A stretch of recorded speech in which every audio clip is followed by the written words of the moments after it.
Welcome back, everybody. Today I'm going to teach you how to create a group in Microsoft Planner. This feature is incredibly useful when you want to organize team members and manage collaborative tasks more effectively within your workspace. Let's walk through the process step by step. First, you'll need to open Microsoft Planner in your browser. Type in planner.cloud.microsoft into your address bar and hit enter.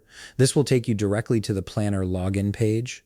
If you haven't logged in recently, you'll be prompted to enter your Microsoft credentials here. Make sure you have your login details ready, as you'll need to sign in to access your plans and start creating your group. Once you've successfully signed in, your Planner dashboard will load. This is where all your plans and tasks are organized. Now, to create a group in Microsoft Planner, you'll first need to select an existing plan that you want to work with. Look at the left navigation menu and click on My Plans. This will display a list of all the plans you've created or have access to. Go ahead and select the specific plan where you want to create your group by clicking on it. After selecting your plan, you'll be taken to the Plan Overview page. This is where the magic happens. The process of creating a group from here is quite straightforward, but it might not be where you'd initially expect to find it.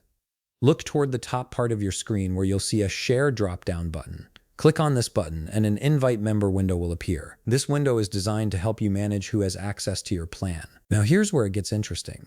Even though this looks like a simple invite window, you can actually create a group from here. At the top part of this window, you'll notice an option that says Create Group. Click on it to proceed. This action will open up a form where you can define your group's details. You'll now need to fill in the required fields to set up your group properly. Start by entering a group name that clearly represents the purpose or team you're organizing. Next, add a description that provides context about what this group is for and what kinds of tasks or projects it will handle. Finally, you'll need to set the privacy level for your group. Use the drop-down menu to choose between private or public. If you select private, only invited members can see and access the group. If you choose public, anyone in your organization can find and join it.